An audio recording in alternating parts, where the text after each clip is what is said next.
എന്നോട് ആരും ഒന്നും വിട്ടു പറയില്ല. പരമാവധി ഞാനൊന്നും അറിയാതിരിക്കാനേ അവരൊക്കെ ശ്രമിക്കൂ. അത് ശരിയാ. നിന്നെ മാത്രമല്ല, നമ്മുടെ കുടുംബത്തെ തന്നെ ഇപ്പൊ എല്ലാവരും അകറ്റി നിർത്തിയിരിക്കുകയല്ലേ. കുറച്ചെങ്കിലും ദയ കാണിക്കുന്നത് അനന്തമാഷ് മാത്രമാണെന്ന് പറയും. അതും താമസിയാതെ ഇവനായിട്ടില്ലാതാക്കും, കൂടെ കൂടെ അവിടെ ചെന്ന് ശല്യപ്പെടുത്തിയിട്ട്. ഒരു കാലത്ത് വിനയനെ ഇങ്ങോട്ട് കാണാനേ ഇല്ലല്ലോ എന്ന് അനന്തമാഷും കുടുംബവും ചോദിച്ചിരുന്നൊരു കാലുണ്ടായിരുന്നു മാമ. ഇപ്പോഴല്ലേ അവർക്കെന്നെ വേണ്ടാതായത്. കാലം കറങ്ങി വരും. വിനയനെ എല്ലാവർക്കും ആവശ്യമുള്ളൊരു കാലം വീണ്ടും വരും മാമ.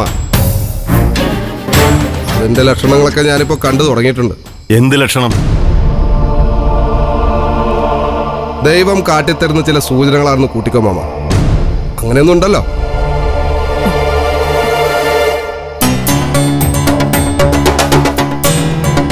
നമ്മളെ തള്ളിക്കളഞ്ഞവരുടെയൊക്കെ തനിനിറം നമ്മുടെ മുന്നിൽ തെളിഞ്ഞു വരും. നമ്മളെക്കാൾ വലിയ തെറ്റുകാരാണ് അവരെന്ന് നമുക്ക് ബോധ്യപ്പെടുക. നീ എന്തൊക്കെയാ വിനയ പറഞ്ഞു വരുന്നത്? നീ വീണ്ടും മറ്റുള്ളവരുടെ വിത്തും വേരും ചികഞ്ഞ് പോകാൻ തുടങ്ങിയോ?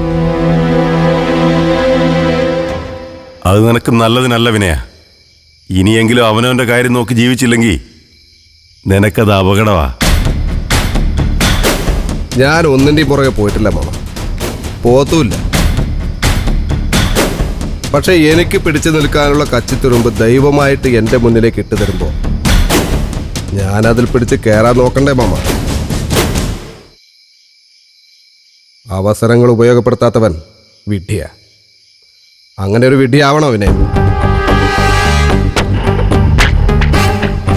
ആരൊക്കെ എന്നെക്കുറിച്ച് എന്തൊക്കെ പറഞ്ഞാലും എൻ്റെ ഉള്ളിൽ കുറച്ച് നന്മയുള്ളതുകൊണ്ടല്ലേ അമ്മയും മാമനും ഇപ്പോഴും എന്നെ സ്നേഹിക്കുന്നു, അല്ലേ?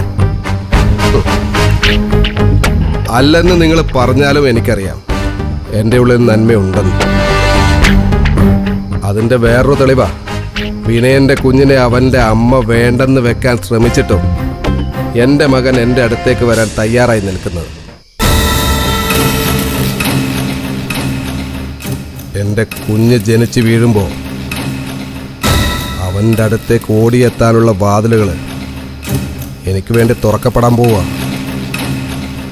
അവിടെ ഞാൻ എത്തുമ്പോൾ നിങ്ങൾക്ക് മനസ്സിലാവും വിനയൻ പറഞ്ഞതൊക്കെ സത്യമായിരുന്നു.